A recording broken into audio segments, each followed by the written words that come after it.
Elle prodigue ses conseils de lieu en lieu. À l'écart. Elle ne laisse rien au hasard. Et habilement encerclé. Vous ignorez comment vous comporter dans une situation. Les autres invités s'arrangent des autres voitures, je ne sais. De la naissance à la mort, toute circonstance a sa solution. La dame.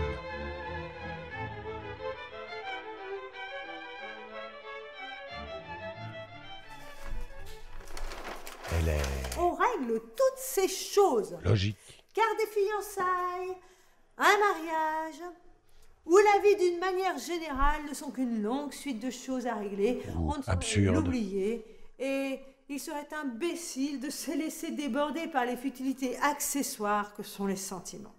prévenante. On peut encore... Et ce n'est pas une mauvaise idée, c'est un bon calcul. On peut encore souhaiter, on peut encore désirer, Pratique. on peut encore souhaiter assurer à ses enfants des appuis en dehors de la famille ou aide et protection si on veut bien y réfléchir. Pédagogue. On y réfléchit.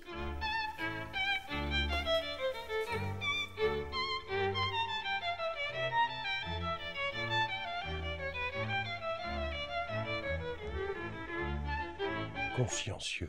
Le premier prénom est choisi par la marraine, le second par le parrain et le troisième par la mère de l'enfant. Précise. Mais le parrain, quant à lui, laissera toujours le choix du prénom à donner au père, à la mère ou à la marraine. confuse. Donc les prénoms, je recommence.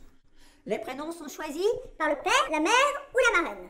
Le premier prénom est choisi par la marraine. Le prénom ne doit pas être donné en dehors de ce que la loi permet d'employer à un enfant. C'est pas compliqué. On y réfléchit.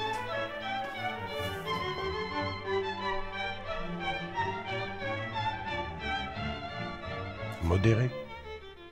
Il peut paraître fastidieux d'être éclairci sur ces étymologies, il peut paraître fastidieux et d'une manière générale, fastidieux d'être éclairé toujours et de fait sur ces étymologies, mais on voudra bien réfléchir. Ou excessive. Tout de même, je suis là pour ça. On voudra bien réfléchir qu'il est bon d'être éclairé en cette circonstance et en toutes circonstances d'ailleurs, l'ai déjà dit. Familière. Qu'il est bon d'être éclairé afin d'éviter de donner le nom de Maurice, le fils du Maure, M-A-U-R-E, quand il est à craindre que la mère a fréquenté à l'excès les dancing au professeur mulâtre. Ou digne. On rit, on plaisante et on sombre sans le savoir dans l'infamie. Ensuite, toujours ainsi que cela continue. Autoritaire. On voudra donc bien noter.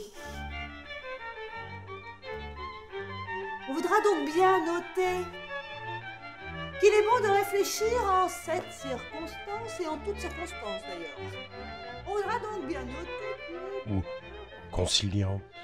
Au cas où de l'autre côté vous seriez sollicité pour être parrain, et dans le cas où vous souhaiteriez décliner cette offre et tous les ennuis qui s'y rapportent et s'y rattachent, vous pourriez répondre par exemple, c'est un moyen habile, Sentencieux. ouvrez les guillemets, vers l'accouchement de votre femme, virgule, je serai absent pour un temps assez long, point, fermez les guillemets.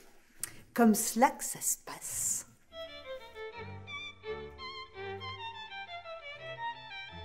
Drôle. On imagine mal, je l'espère, la jeune fille partant dîner seule avec l'homme qui la souhaite épouser. Cinglé. Mais avant d'engager l'affaire matrimoniale, car affaire c'est, ne nous cachons pas la vérité des mots. Ça tombe sous le sens, ça. A-t-il besoin de le préciser? Romanesque. Alors, laissez seul, abandonné, car abandon, on va pas se raconter d'histoire. Les vieux époux tombent dans les bras l'un de l'autre et se promettent que s'ils recommençaient la vie, ils se choisiraient encore des choses comme ça qu'on dit Ironique. et qu'on croit. Et puis, toujours ainsi que cela se termine, est-il déjà besoin de le rappeler, Poète. si tendrement, si sérieusement, si profondément attachés l'un à l'autre après 25 années de vie commune, car 25 années, et pas moins, 25 années où l'on a partagé, comme l'a dit le poète Victor Hugo, où l'on a partagé les mêmes joies, mais aussi les mêmes douleurs, où l'on s'est fait de mutuelles concessions et des sacrifices réciproques. Elle est